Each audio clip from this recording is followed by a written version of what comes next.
നമസ്കാരം, മലയാളി വാർത്തയിലേക്ക് സ്വാഗതം. പാലക്കാട് ജില്ലയിലെ ബിജെപിയിൽ വലിയ രീതിയിലുള്ള ഭിന്നത രൂക്ഷമാകുന്നു എന്ന റിപ്പോർട്ടുകൾ പുറത്തുവരുന്നു. പ്രത്യേകിച്ച് സ്ഥാനാർത്ഥി നിർണയവുമായി ബന്ധപ്പെട്ട് നേരത്തെ തന്നെ ഈ ബിജെപിയിൽ വലിയ രീതിയിലുള്ള ഭിന്നത ഉണ്ടായിരുന്നു എന്നതടക്കമുള്ള റിപ്പോർട്ടുകൾ പുറത്തു വന്നതാണ്.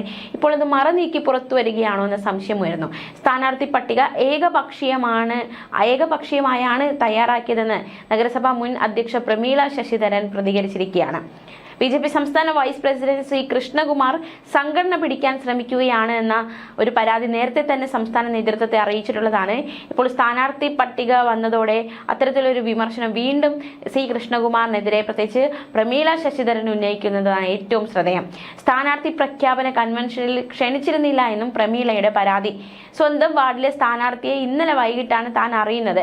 പല പരിപാടികളിലും തന്നെ ക്ഷണിക്കാറില്ല എന്നും പ്രമീള ശശിധരൻ കുറ്റപ്പെടുത്തി. ചെയർപേഴ്സൺ ആയിരുന്ന അവസാന കാലഘട്ടത്തിൽ ഒരു വിഭാഗം ഒറ്റപ്പെടുത്തി ക്രൂശിച്ചു. തന്നെ ക്ഷണിച്ച പരിപാടികളിലേക്ക് രാഷ്ട്രീയം നോക്കാതെ പോകാറുണ്ട്.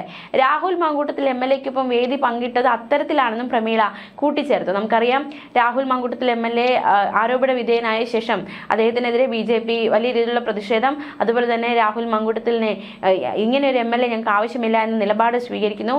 പക്ഷെ ആ നിലപാടിൽ നിന്ന് വിഭിന്നമായിട്ട് പ്രമീള ശശിധരൻ രാഹുൽ മാങ്കൂട്ടത്തിനൊപ്പം ഒരു വേദി പങ്കിടുന്നു. പിന്നാലെ അത് പ്രമീളയ്ക്കെതിരെ വലിയ രീതിയിലുള്ള പൊട്ടിത്തെറി BJP-ക്കുള്ളിൽ തന്നെ ഉണ്ടാകുന്ന കാഴ്ചയൊക്കെ നമ്മൾ കണ്ടതാണ്. അതിന്റെ ബാക്കി പത്രം എന്നോണമാണ് ഇപ്പോൾ ഈ പരാതികളൊക്കെ പ്രമീള മുന്നോട്ട് വയ്ക്കുന്നത്. അതായത് സ്ഥാനാർത്ഥി പ്രഖ്യാപന കൺവെൻഷനിൽ തന്നെ ക്ഷണിക്കുന്നില്ല, സ്വന്തം വാർഡിലെ സ്ഥാനാർത്ഥിയെ പോലും അറിഞ്ഞത് കഴിഞ്ഞ ദിവസമാണ്, പല പരിപാടികളും തന്നെ ക്ഷണിക്കുന്നില്ല, ചെയർപേഴ്സൺ ആയിരുന്ന അവസാന കാലഘട്ടത്തിൽ ഒരു വിഭാഗം ഒറ്റപ്പെടുത്തി തന്നെ ക്രൂശിച്ചു. ഇത്തരത്തിലുള്ള സന്ദർഭത്തിലൂടെ കടന്നു പോകാൻ കാരണം രാഹുൽ മാങ്കൂട്ടത്തിനൊപ്പം വേദി പങ്കിട്ടത് കൊണ്ടാണ് എന്നാണ് നിഗമനം.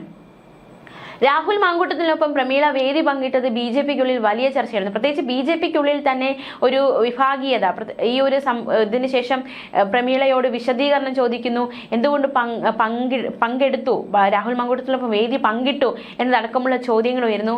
ഏറ്റവും വലിയ ഒരു ചോദ്യമായി വന്നത് ഈ രാഹുൽ മാങ്കൂട്ടത്തിനെതിരെ പ്രതിഷേധിച്ചത് കൊണ്ട് ജയിലിലായവരോട് നമ്മൾ എന്തു പറയും? പ്രത്യേകിച്ച് BJP വലിയ രീതിയിലുള്ള പ്രതിഷേധം, ഇങ്ങനെ ഒരു MLA വേണ്ട, അല്ലെങ്കിൽ സ്ത്രീവിരുദ്ധ ഇത്തരത്തിൽ ലൈംഗികാരോപണ വിധേയനായ MLA പാലക്കാടുകാർക്ക് വേണ്ട എന്ന നിലപാട് സ്വീകരിച്ച് വലിയ പ്രതിഷേധവുമായി രംഗത്ത് വരുന്ന സാഹചര്യത്തിലാണ് BJP-യിലെ തന്നെ ഒരു വനിതാ നേതാവ് രാഹുൽ മാങ്കൂട്ടത്തിനൊപ്പം വേദി പങ്കിടുന്നത്. അത് പാർട്ടിയെ സംബന്ധിച്ച് വലിയൊരു തിരിച്ചടി തന്നെയായിരുന്നു. പ്രമീള ശശിധരനെതിരെ വലിയ രീതിയിലുള്ള ഒരു പാളയത്തിൽ പോര് തന്നെ ഉണ്ടായി എന്ന് തന്നെ മനസ്സിലാക്കാൻ സാധിക്കുന്നുണ്ട്. സ്റ്റേഡിയം ബൈപ്പാസ് ജില്ലാ ആശുപത്രി ലിങ്ക് റോഡ് ഉദ്ഘാടന ചടങ്ങിലായിരുന്നു പ്രമീള ശശിധരനും രാഹുലും പങ്കെടുത്തത്. രാഹുലിന്റെ MLA ഫണ്ട് ഉപയോഗിച്ചായിരുന്നു റോഡ് നിർമ്മിച്ചത്.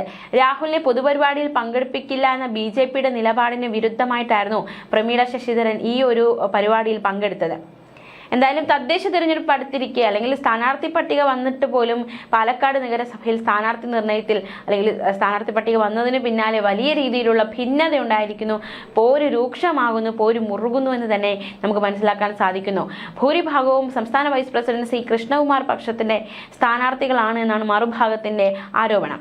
പാലക്കാട് ഈസ്റ്റ് ജില്ലാ പ്രസിഡന്റ് പ്രശാന്ത് ശിവൻ അടക്കമുള്ളവരാണ് സ്ഥാനാർത്ഥി പട്ടികയിൽ ഉള്ളത് എന്ന പരാതി നേരത്തെ തന്നെ ഉയർന്നിരുന്നു. പക്ഷേ കഴിഞ്ഞ ദിവസം പ്രശാന്ത് ശിവൻ താൻ മത്സര രംഗത്തില്ല എന്ന നിലപാട് വ്യക്തമാക്കിയിരുന്നു. മിനി കൃഷ്ണകുമാർ സ്ഥാനാർത്ഥി പട്ടികയിലുണ്ട്. Chairperson Prameela Sasidharan, vice chairman E Krishnadas എന്നിവർ പട്ടികയിലില്ല എന്നത് വലിയ രീതിയിലുള്ള ഒരു തിരിച്ചടിയായി മാറിയിരുന്നു. സ്ഥാനാർത്ഥി നിർണയവുമായി ബന്ധപ്പെട്ട് പ്രമീള ശശിധരൻ ഉൾപ്പെടെയുള്ളവരോട് കൂടി ആലോചിച്ചില്ല എന്ന മറുവിഭാഗം ഉയർത്തുന്ന വിമർശനവും ശക്തമായിരുന്നു. മുതിർന്ന നേതാവ് ശിവരാജനെയും സ്ഥാനാർത്ഥി പട്ടികയിൽ നിന്ന് ഒഴിവാക്കിയിരുന്നു.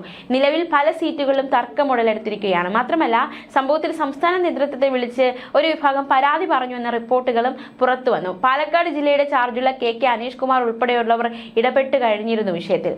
പാലക്കാട് മുന്നണികൾക്ക് തലവേദനയാകുകയാണ് തദ്ദേശ തിരഞ്ഞെടുപ്പ് പ്രഖ്യാപിച്ചതോടെ.